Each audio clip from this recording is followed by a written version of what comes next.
رکھے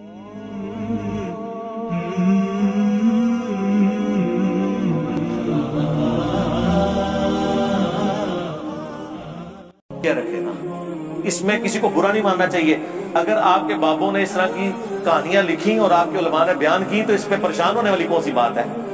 اگر آپ کے عالم دین یہ واقعہ بیان کر رہے ہیں کہ ایک پیر نے ایک مریدنی کو گود میں کیچ کیا ہے، ہاں جی، بخارے سے چل کر منارے پہ پہنچ گئے۔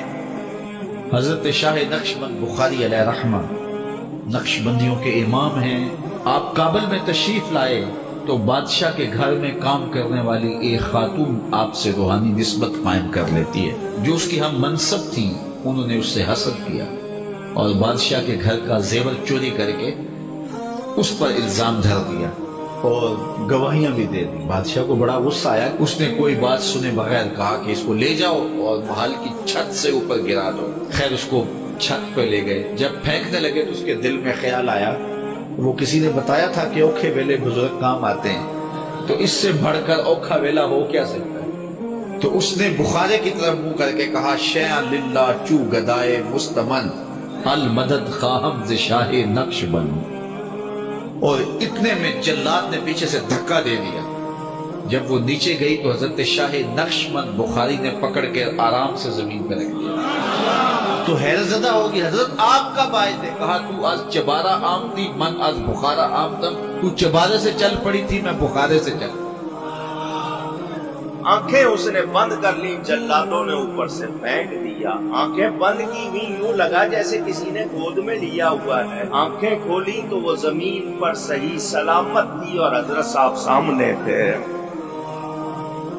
تو یہ تو آپ خود اپنے بزرگوں کی بے عزتی کروا رہے ہیں۔ ہم اس کی انجینئرنگ نہ کریں کہ بخاری مسلم میں حدیث ہے نبی علیہ السلام نے کبھی کسی عورت کو ہاتھ نہیں لگایا، اس پہ آپ کہیں گے کہ جی جو ہے وہ بزرگوں کی توہین ہو رہی ہے۔ توہین تو آپ نے خود کروائی یا ان بزرگوں نے خود کی جنہوں نے یہ حرکتیں کی یا اپنے بارے میں جھوٹی کہانیاں بنا کے لکھوائی۔ تو یہ میمز جتنی بن رہی ہیں، ان میمز میں جتنے واقعات ہیں،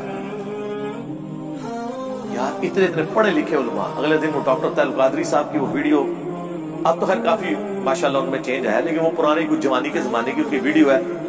وہی واقعہ جی، شیخ عبدالقادر جیلانی کے پاس ایک عورت آ گئی، وہ مرغی کا گوشت کھا رہے تھے اور وہ بچہ جو ہے وہ روکھی سوکھی کھا رہا تھا، تو اس کا دل پسیج گیا۔ تھوڑی دیر بعد انہوں نے ہڈیاں جمع کر کے کم باذن اللہ کہا اور وہ مرغا دوبارہ سے زندہ کر لیا، اور اس کو انہوں نے جواب دیا کہ جب تیرا بیٹا اس مرتبے میں پہنچے گا تو وہ بھی مرغی کھا لے۔ غوث پاک کی بارگاہ میں گئی، ادھر دیکھا آپ مرغی کھا رہے تھے اور کھا کے ہڈیاں پھینک رہے تھے، ایک جگہ ہڈیاں جمع تھی۔ اب ماں اور پارا اور چڑھ گئے اور کہنے لگی، اے سرکار آپ مرغیاں کھائیں اور میرا بیٹا روکھی جو کی روٹی کھائے، یہ کہاں کا سلوک ہے؟ پھر میں بیٹھ جاؤں گا۔ جب کھانے سے فارغ ہوئے تو ہڈیاں جمع تھی، آپ نے ہڈیوں سے کہا کہ ہڈیوں دوبارہ مرغا بن کے کھڑی ہو جاؤ۔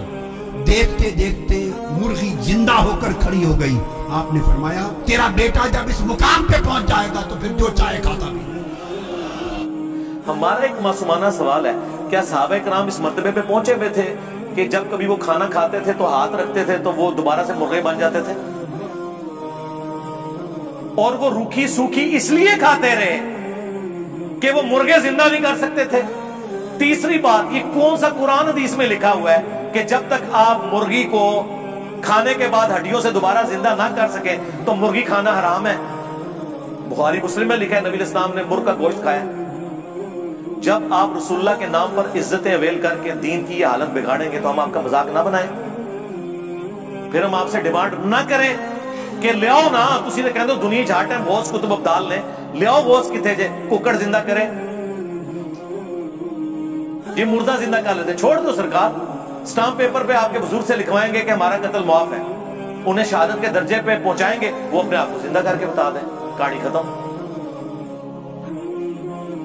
تخت بلقیس آ گیا تھی، ٹھیک ہے سرکار، وائٹ ہاؤس لے آؤ، مارگلا ہلز پہ لا کے رکھ دو، مان لیں گے، اے کوڑا دے مدان، توڑو بھی نہ، کر کے بھی نہ دکھاؤ، پھر کہنے ہو منو، تو پھر آپ بھی مانو کہ میرے اسٹوڈنٹ کہیں گے کہ جی علی بھائی نے جو ہے نا وہ مدرسہ دیوبند ایک دن کے لیے غائب کر دیا تھا،